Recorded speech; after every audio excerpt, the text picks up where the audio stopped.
SBI का new monthly scheme plan, एक ऐसा प्लान जहां काफी ज्यादा लोग निवेश कर रहे इन दिनों। बट इतना पॉपुलर क्यों है ये प्लान? चलिए जानते हैं। बजट सबका सेम नहीं है। किसी का 1,000 रुपया भी हो सकता है, 2,000 रुपया हो सकता है, 5,000 भी हो सकता है। अगर ये पैसा इस particular SBI new monthly plan में निवेश होता है तो डिफरेंट बजट के केस में कितना मैच्योरिटी या फिर रिटर्न एक्सपेक्ट किया जा सकता है?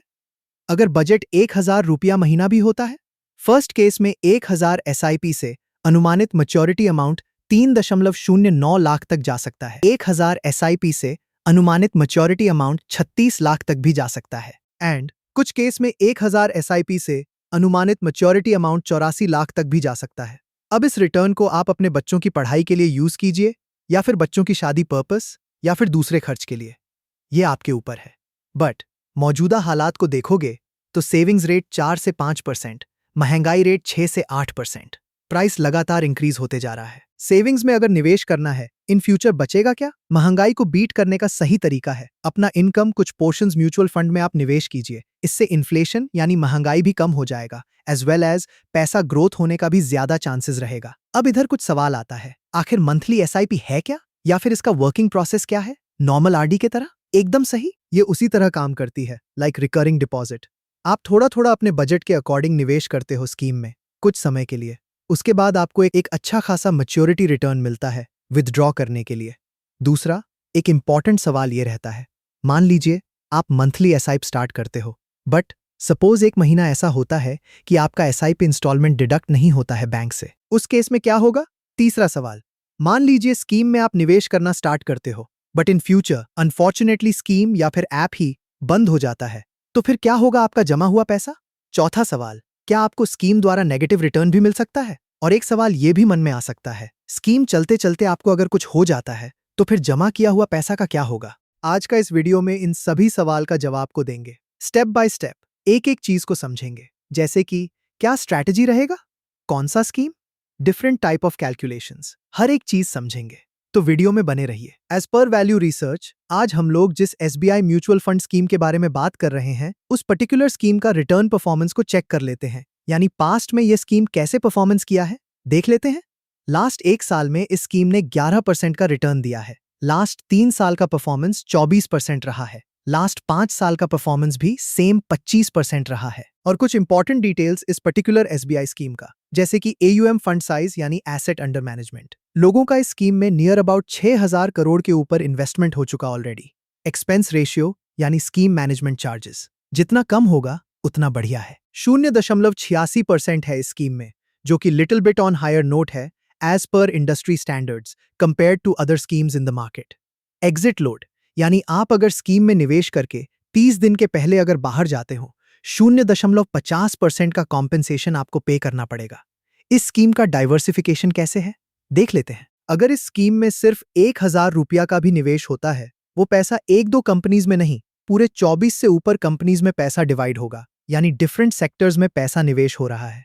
टॉप 3 कंपनीज की बात करें तो जैसे कि GAIL India limited, Bharat electronics limited and state bank of India जैसे अच्छे अच्छे कंपनीज में पैसा निवेश होगा। बात करते हैं मिनिमम इन्वेस्टमेंट क्राइटेरिया की। एसआईपी के लिए सिर्फ 500 रुपया प्रति महीना से स्टार्ट कर सकते हो एंड लमसम के लिए 5,000 वन टाइम निवेश कर सकते हो। अब बात करते हैं अनुमानित रिटर्न के बारे में। अगर 18% हिस्टोरिकल रिटर्न रहा एंड टाइम पीरियड को 10 साल ले लेते हैं, डिफरेंट बजट सिनारियोज के लिए देख लेते हैं वन बाय वन। बजट अगर 1,000 निवेश अमाउंट होता है, इस केस में अनुमानित रिटर्न 10 साल के बाद लगभग 3.09 लाख तक जा सकता है। बजट अगर 2,000 निवेश अमाउंट होता है, इस केस में अनुमानित रिटर्न 10 साल के बाद लगभग 6.18 लाख तक जा सकता है। बजट 5,000 निवेश अमाउंट, इस केस में अनुमानित रिटर्न 10 साल के बाद लगभग 15.45 लाख तक भी जा सकता है। यानी 10 साल के बाद इतना रिटर्न आप एक्सपेक्ट कर सकते हो। बट इसी रिटर्न को अगर और इंक्रीज करना है, उसके लिए क्या स्ट्रैटेजी रहेगा, उसको हम लोग अच्छे से समझेंगे। उससे पहले जो सवाल का डाउट था उसे समझ लेते हैं वन बाय वन। जैसे कि फर्स्ट सवाल ये था कि मान लीजिए आप मंथली एसआईपी स्टार्ट करते हो, बट किसी भी एक महीना इंस्टॉलमेंट मिस हो जाता है एसआईपी का, उस केस में क्या होगा? देखो, ये हो सकता है उस केस में जिस महीना का एसआईपी इंस्टॉलमेंट मिस हुआ, सिर्फ उस महीना का इंस्टॉलमेंट स्किप होगा।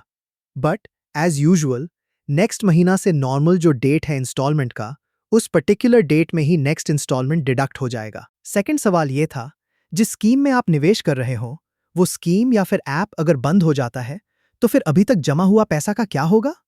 फर्स्टली, क्या ऐसा हो सकता है? तो डेफिनेटली यस, ऐसा हो सकता है। बट आपको सबसे पहले ये याद रखना है, जो भी आप निवेश कर रहे वो fully safe and secured under SEBI and AMFI guidelines. And दूसरा, जैसे ही आप म्यूचुअल फंड स्कीम में निवेश करते हो आपको एक फोलियो नंबर दिया जाता है जिससे आप कभी भी पैसा विथड्रॉ कर सकते हो विदाउट एनी ऐप और स्कीम इन्वॉल्वमेंट। थर्ड सवाल ये था कि क्या आपको कभी भी नेगेटिव रिटर्न मिल सकता है इस स्कीम द्वारा? आंसर इज हान, डेफिनेटली, बिकॉज ये मार्केट लिंक्ड है। तो मार्केट अगर गिरता है फिर स्कीम बढ़िया परफॉर्म नहीं करता है, फंड मैनेजर का परफॉर्मेंस अच्छा नहीं रहता है, तो आपका फंड बैलेंस नेगेटिव भी जा सकता है।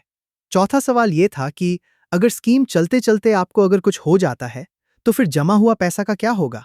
देखिए, अगर आपको कुछ हो जाता है इन फ्यूचर, जो भी उस टाइम में फंड वैल्यू रहेगा, यानी टोटल तब तक जमाया हुआ पैसा प्लस माइनस प्रॉफिट और लॉस, वो टोटल फंड वैल्यू नॉमिनी को ट्रांसफर हो जाएगा। कंटिन्यू करते हैं डिफर्ड रिटर्न स्ट्रैटेजी को, बिकॉज रिटर्न को और इंक्रीज करना है।